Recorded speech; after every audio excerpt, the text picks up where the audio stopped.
कि एक बार ब्रजवासियों को पता चल गया कि ठाकुर जी भगवान है। सब ब्रजवासियों ने ठाकुर जी को घेर लिया, बोले लाला तू भगवान है?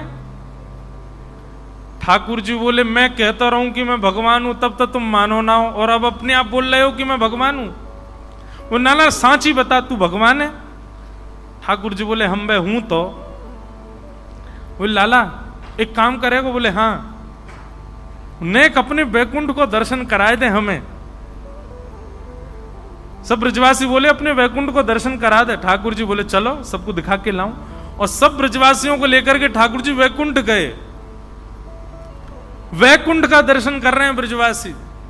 आहा, सुंदर सुंदर अप्सराएं खड़ी हैं, जय विजय पार्षद भगवान के आगे नतमस्तक हो रहे हैं। सूर्य चंद्र आदि सब देवता वहां पर हाथ जोड़ करके खड़े हैं। डुमडुमियां बज रही हैं, नगाड़े बज रहे हैं, ढोल ताशे बज रहे हैं, सुंदर ब्यार बह रही है, सुंदर सुंदर पुष्प वृक्ष आदि नदियां, अद्भुत। भोजन की इच्छा हो गई, 56 भोग प्रकट हो गए। सोने की इच्छा हो गई तो अद्भुत कक्ष प्रकट हो गया।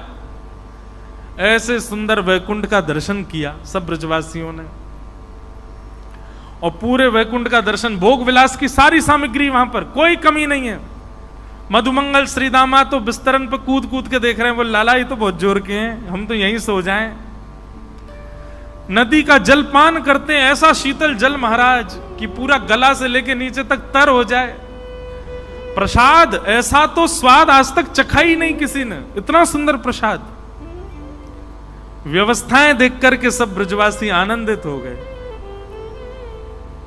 पूरे वैकुंठ का दर्शन कराया, और वैकुंठ का दर्शन करा करके भगवान ब्रजवासियों से बोले कहो कैसा लगा हमारा वैकुंठ? सब ब्रजवासी बोले लाला बहुत जोर को है, बहुत बढ़िया है। देखियो कैसे तेरे यहां नौकर चाकर काम कर रहे हैं, कैसी अप्सरा घूम रही है, कैसे देवी देवता आदि, कैसी नदी, कैसे पहाड़, कैसे कितना सुंदर। ठाकुर जी बोले अब देखो आप लोगों को पता चल गया कि मैं भगवान हूं और ये वैकुंठ है, अब आप सबके यहीं हम कमरे खुलवा देते हैं, यहीं रह जाओ। जैसे ठाकुर जी ने ये बात की सब ब्रजवासी रोने लगे, पाम पकड़ लिए, लाला तेरे पाम पूज रहे हैं, यहाँ सब सुख होएगा लेकिन फिर भी हम यहाँ ना रह सकें, तू हमें वृंदावन ही ले चल। हम रहेंगे तो वृंदावन में ही, दर्शन कर लेंगे, यहाँ को सुख ले लेंगे, सबको चूहे पर रहवे की बात करेगा तो हम वृंदावन ही जाएंगे, हम या वैकुंठ में रह ना सके लाला। ये ब्रजवासी तो भगवान को कौन प्रिय है? ठाकुर जी कहते हैं मैं उसके सामने लोक संपदा धर दूं, वो कहता नहीं चाहिए नाथ आप चाहिए। कुम्मन दास जी का एक प्रसंग याद आ रहा है। कुम्मन दास जी, उनकी गोद में ठाकुर जी खेलते थे। हमारे जैसे पंढरपुर में श्री तुकाराम जी, नामदेव जी, जनाबाई आदि आदि ऐसे अनेक संत ठाकुर जी को रिझाने के लिए प्रकट हुए, ऐसे हमारे गिरिराज जी में, गोवर्धन में अभी 400-500 वर्ष पहले इन्हीं समकालों में अष्ट सखा प्रकट हुए, 8 सखा। उनमें से एक है श्री कुम्भन दास।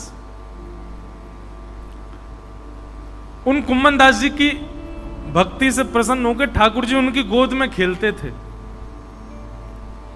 और इतना ही नहीं, कुम्भन दास जी जब हल जोतते थे, हल चलाते थे अपने खेत में, ठाकुर जी ऐसे अपनी पीतांबरी में बीज लेकर के और ठाकुर जी पीछे उछालते हुए चलते थे कुम्भन दास। आज भी वो खेत हैं हमारे गोवर्धन में, चंद्र सरोवर के पास में। कुम्भन दास जी की गोद में ठाकुर जी बैठे थे और ठाकुर जी कुम्भन दास जी से कुछ चर्चा कर रहे थे। नेक्स्ट से लाला, अच्छा ब्रज में लाला 4 वर्ष के ही रहते हैं, उससे बड़े नहीं होते। 4 वर्ष के ठाकुर जी कुम्भन दास जी की दाढ़ी ऐसे खींच रहे और कुम्भना कुम्भना कह करके बात कर रहे ठाकुर जी कुम्भन दास जी से। कुम्भन दास जी अपना तिलक स्वरूप कर रहे थे। इतने में ही ठाकुर जी को दया आ गई कुम्भन दास पर। ठाकुर जी बोले ये कुम्भना बेचारो इतनो दीन दुखियारो, या के घर में भोजन के काजे भी सामग्री नहीं है, तिलक स्वरूप करवे के काजे आरसी भी नहीं है, बैठवे के काजे आसन भी नहीं है। ठाकुर जी बोले न लक्ष्मी की कृपा करूं या के ऊपर। वो कैसे कृपा करी?